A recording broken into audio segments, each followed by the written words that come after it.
mass rapes and humanitarian crisis in Sudan's El-FASHER. Okay, a very disturbing event that is happening in Sudan. So in El-FASHER, one of the city in Darfur region of Sudan, there is a mass genocide, mass killing is happening in this particular city, El-FASHER in Darfur. So bad that the bodies or the dead bodies and blood stain of the killing can be seen from satellite. Okay, these dead bodies or blood stains can be seen from the satellite. Just imagine how bad the situation must be. Normally, when we use the satellite, we will be able to see Wall of China, we will be able to see Taj Mahal, we will be able to see large monuments. Okay, but what is happening here? When you are able to see from the space, you are able to see dead bodies and the blood stains of mass. Okay, that is how the situation is. That is how bad the situation is in Sudan. So before we understand this particular issue, let me discuss you or let me tell you about the Sudan. How did Sudan end up here? Okay, so what is Sudan? Sudan is a North African country which is present in northeastern part of Africa. If this is Africa, and this is Horn of Africa, and this is Egypt, Algeria, and here comes Sudan, South Sudan, Chad, and Eritrea, Ethiopia, and then one more thing is here Chad. I'm not able to remember other countries. So this is Sudan here. Okay, this is Sudan, and this is South Sudan. So previously these countries were part of a single country, but later they were divided into Sudan and South Sudan. So let me discuss you about the Sudan conflict. So this is the geography. This also comes under Sahel region. Okay, Sudan is also part of Sahel region, which you might have studied in geography. Next, the Sudan conflict, the legacy, colonial legacy. What happened in Sudan was initially under the control of United Kingdom. It was a colony of United Kingdom. Once the United Kingdom left Sudan was predominantly an Arab ethnic community. Okay, Arab communities were majorly present in Sudan, and so obviously the control of Sudan went to neighboring Egypt. Okay, and after that the control of Sudan even went to USA for some time. So the control of Sudan has never been with them for a long period of time. So the control kept on shifting from UK, etc., etc. Once the United Kingdom left Sudan, they just, instead of studying the ethnicity, studying the population demographics properly, what they did was they did what they do in most of the countries they left.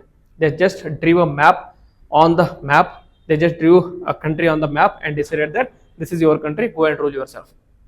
Okay, so because of this colonial legacy, what happened was it fell into chaos. So as soon as the British left, there was a fight among themselves for the power. So there were majorly fight between North Sudan and South Sudan. North Sudan was dominated by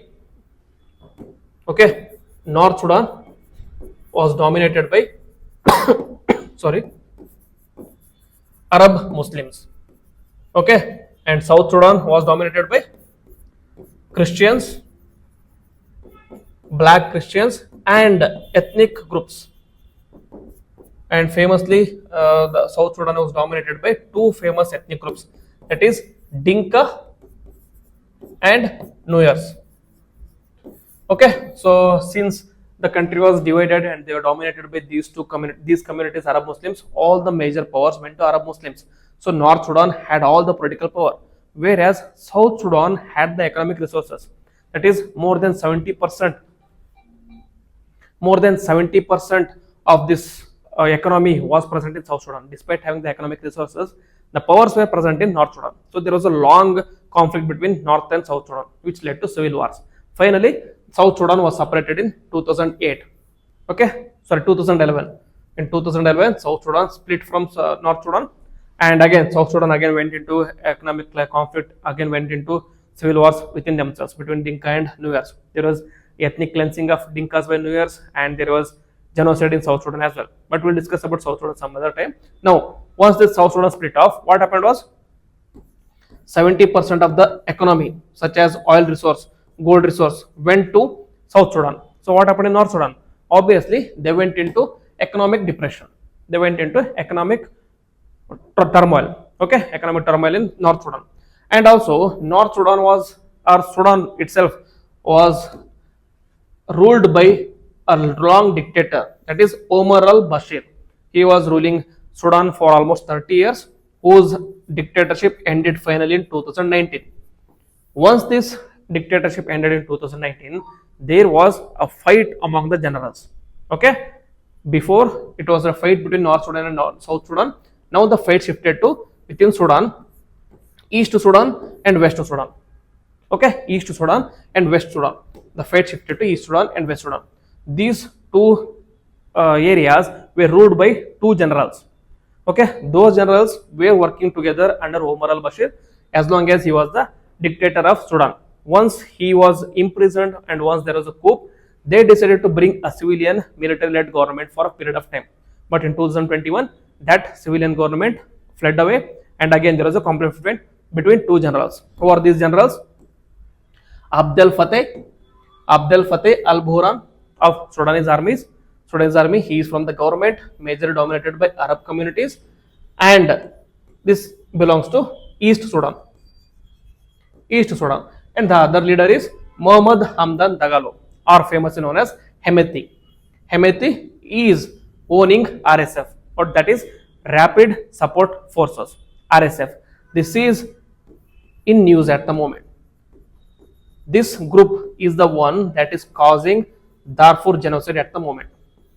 This particular group was also responsible for Darfur genocide that happened between 2003 to 2008. But the group was not called as RSF then, it was called as Janjaweed Militia, which was under the control of Omar al-Bashir, which was under the control of this Omar al-Bashir, who led to mass killings in this Darfur region. He killed many ethnic and non-Arab communities here. Ethnic and non-Arab communities were killed by this Janjaweed militia, and now they are under the name of RSF, that is Rapid Support Force. They support this Hemeti, and the Sudanese army supports Abdel Fattah.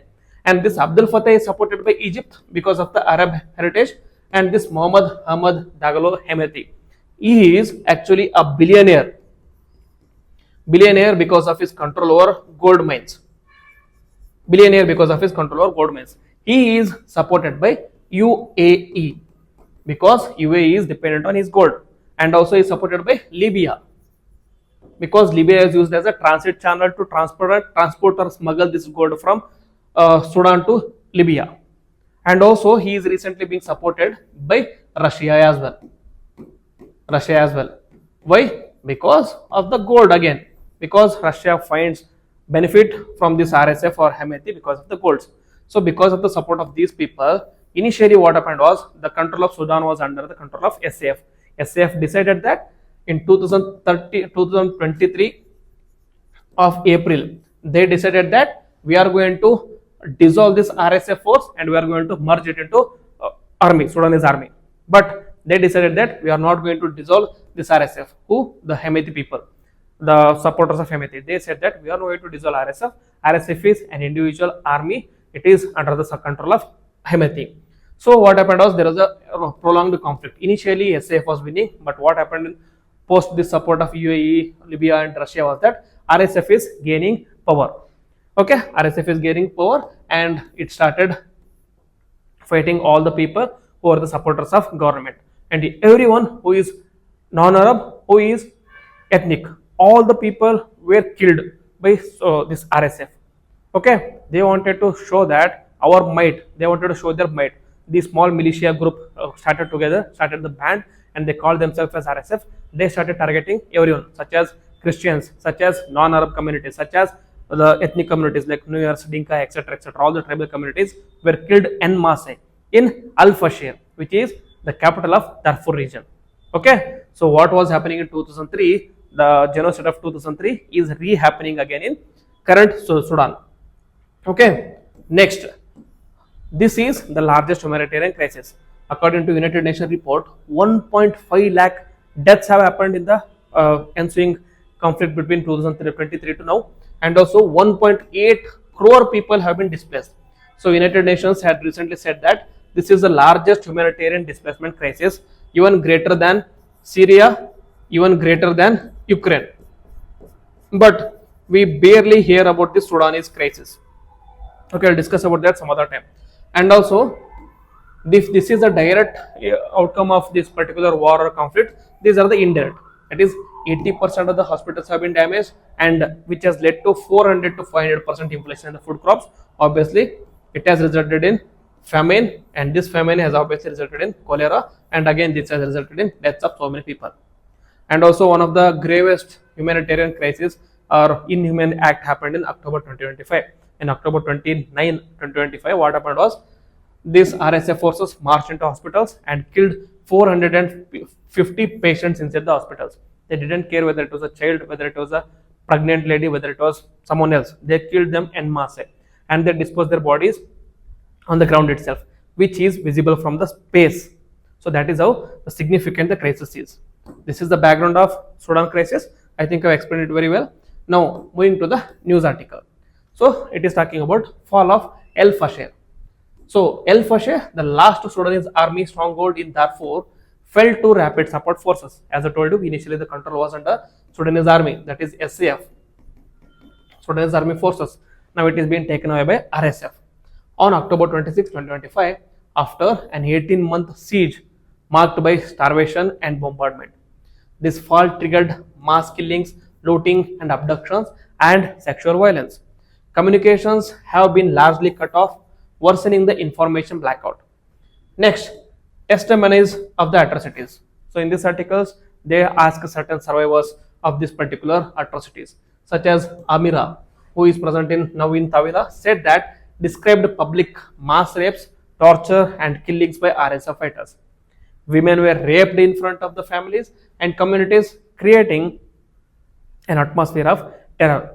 Any conflict of this kind, civil war, etc., etc., most impacted people or the community of the group is women, because the first thing our winning army or the winning forces do is rape the people, rape the women, so that they create an atmosphere of terror, so that they get back against the opponents. Okay, next. Those unable to pay bribes for safe passage were assaulted or had their daughters taken by force. Again, women are the victims of crisis here as well. Next, scale of sexual violence. Doctors Without Borders, which is an NGO, MSF, says that over 300 survivors sought medical care after RSF attacks near the Zamzam camp, which displaced almost 380,000 people earlier. Next, Amnesty International says that RSF uses sexual violence as a weapon to humiliate, control, and forcibly displace communities. Next, both RSF and the Sudanese army have been accused of conflicts related to sexual crimes, with impunity persisting for 2 decades. Next is gruesome incidents and the UN confirmation. In Korma and Garni, survivors reported that nighttime assaults, torture and killings, and women raped at the gunpoint, and girls searched in invasive ways under the pretext of looting. Men were slaughtered with knives in front of their families. So these are all very gruesome things which are happening in Sudan. Similar thing is happening in Congo, similar thing is happening in Libya, similar thing is happening in Chad as well. Next, similar thing is happening in Nigeria as well, in Boko Haram. They are en masse killing Christians, because the Boko Haram is a Muslim Islamist radical group. Next, United Nations Human Rights Office. At least 25 women gang raped in a displaced persons shelter near EL-FASHER universities. See, these displaced people go to shelter to seek shelter, seek protection. But what is happening here? Even in the shelters, the women are mass raped. Okay. Next, humanitarian toll. In the EL-FASHER alone, 65,000 people have fled EL-FASHER since its fall. 5,000 now in shelter in Tawila, already burdened with 650,000 displaced. Next, living conditions, makeshift tents, food scarcity, contaminated water, and no medical or psychological aid. Add to that famine and cholera. Next, survivors suffer from severe trauma, especially children who witness the killings in front of their eyes. Next, calls for the global intervention. Local humanitarian groups and the United agencies demand immediate aid, food, water, and medicine and trauma counseling as well. Activists urge the international community to break the silence and act against sexual violence as a war trade. But the international community, majorly the important forces like USA, UK, etc., are mum on this particular issue. They are not raising the issue. They are very keen on raising the issues against Israel or against Russia in the conflicts, but they do not have any strategic advantage in this particular issue. Here, they raise their issues against Israel or Russia because they have always had a negative relations with Israel or Russia. They want to highlight the issue, so they come out, criticize, they help the Gaza, help Ukraine, etc. But in Sudan, they do not have any strategic advantage here. Both the groups do not offer them anything much here. Say they do not care here. Then the situation reflects failure of the global response mechanisms and collapse of accountability in Sudan's prolonged conflict. What happened was in 1980s there was one of the worst genocides in Africa. That was in Congo. In Congolese, more than 8 lakh people 8 lakh people were killed. 8 lakh people were killed. 8 lakh people were murdered by the Congolese army, which was one of the largest genocide issues happened in recent past. So during that time, the United Nations and the more major countries took a pledge that we are not going to allow any such kind to happen again. But now that it is happening in Sudan, now that it happened in Sudan in Darfur region before as well, no one is coming forward. So they are being a mute spectator to these genocides again. Next, broader implications. The atrocities underscore a pattern of gender-based violence and impunity in Darfur's decade-long conflict. Without urgent global action, Sudan risks another Rwanda-like humanitarian disasters. So even in Rwanda, there is a humanitarian disaster. Next, survivors' testimonies are a cry for justice and protection and not just aid. So this is how significant the issues that are happening in Sudan.